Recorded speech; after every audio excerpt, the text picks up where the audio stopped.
Hello everyone. In this video, let's understand what is a breadboard, the advantages of using it, and also let's build a circuit with the breadboard.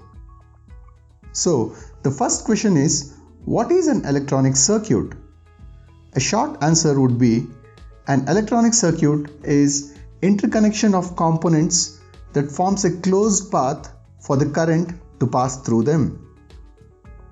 Let's see what exactly this means by connecting a battery, a resistor and an LED on the breadboard. As you can see, the LED is glowing, which means that current is flowing through the circuit.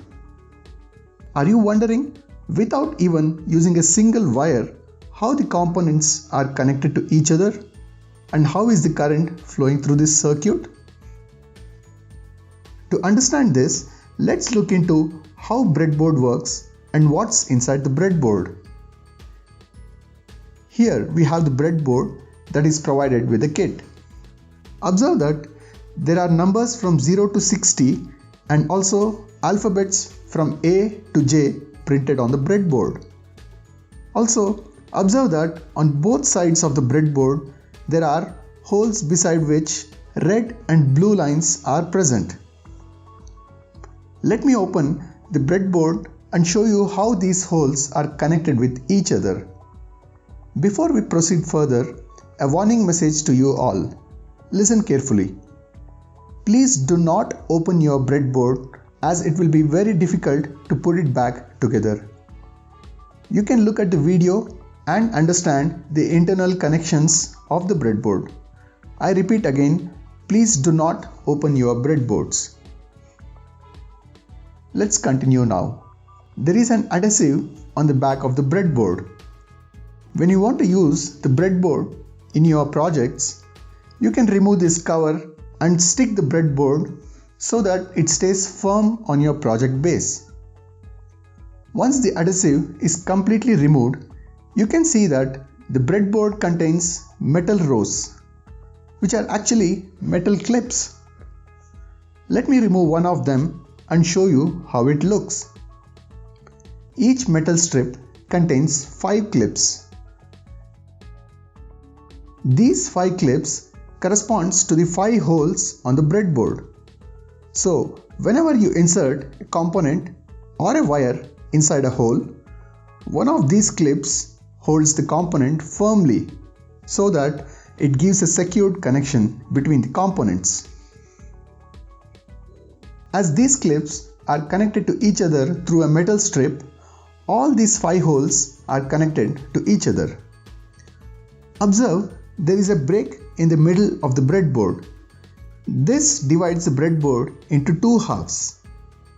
As the metal strip is not connected here, the rows on this side are not connected to the rows on the other side. Now, let's look at the red and blue lines present on both sides of the breadboard. Look at the way the metal strips are connected. They are connected vertically in this case. This means all the holes that are beside the red line are connected to each other, and all the holes beside the blue line are connected to each other. It's important to note that there is no connection between the red and the blue lines. These holes beside red and blue lines are used to provide power supply. These are also commonly called as power rails. Now, observe that there is a break between the red and blue lines at this point. If you look at the metal strips, you can see that there is no connection at this point. This means that the red and blue holes on one side are not connected to the other side. The advantage of this is that you can connect a 9-volt battery on one side and connect a 1.5-volt battery or any other battery on the other side. As you can see, each number on the breadboard represents a metal strip and the alphabets represent a hole in that strip. For example, if you take the number 5 on the breadboard, the first hole in that strip is represented by 5A, the next by 5B, 5C, 5D and 5E. This way, each hole on the breadboard can be given a unique number. With this understanding of the breadboard, let's go ahead and build a simple circuit with just 3 components: a battery, a 1 kilo ohm resistor and a LED. So first let's connect the battery to the power rails on the breadboard. Make sure that the positive terminal is at the red line and the negative terminal is at the blue line. Now we can use all these holes beside the red line to connect to the positive terminal and the holes beside the blue lines to connect to the negative terminal of the battery. From the circuit, you can see that the positive terminal of the battery has to be connected to the 1 kilo ohm resistor. The way to identify 1 kilo ohm resistor is to look for the color code brown, black and red. So let's insert a resistor such that one end is in the red line and the other end is on the metal strip number 5. The next component is LED. The LED has 2 terminals. The longer one is positive and the shorter one is negative. From the circuit, you can see that the positive terminal of the LED should be connected to the resistor and the negative terminal of the LED should be connected to the negative terminal of the battery. In order to make the connection between the resistor and the LED, you can place the positive terminal of the LED on metal strip number 5. And to make the connection between the negative terminals, you can place the LED's negative terminal on the blue line holes. Let's place the LED as shown here. And there we go. The LED is turned on. This indicates that the current is flowing through the circuit. Now let's understand how exactly the current is flowing through this circuit. As we have placed the positive terminal of the battery and the resistor on the red line, these 2 components get connected with the metal strip here.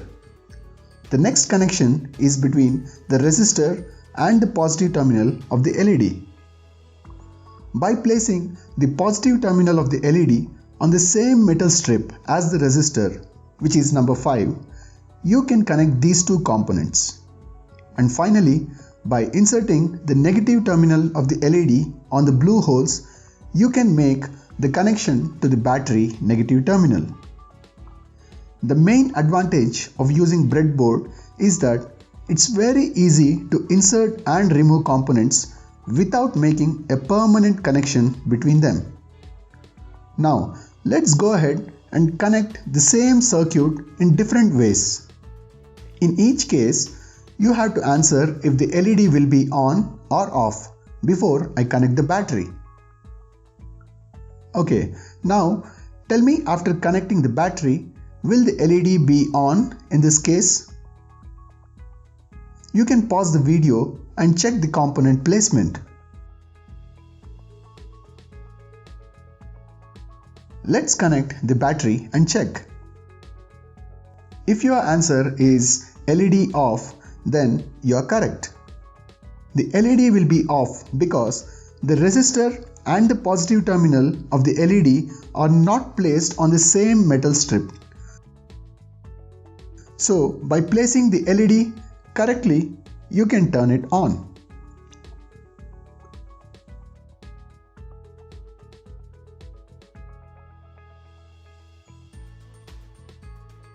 Now let's connect in another way. Will the LED be on or off?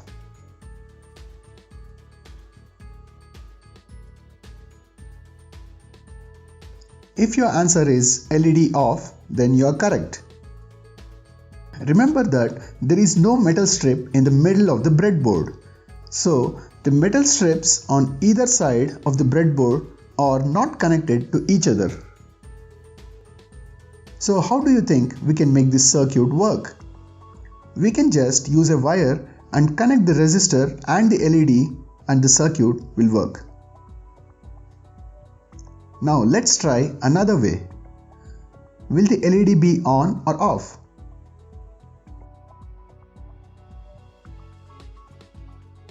If your answer is LED on, then you are correct. You can try connecting the circuit in different ways and verify your understanding of the breadboard.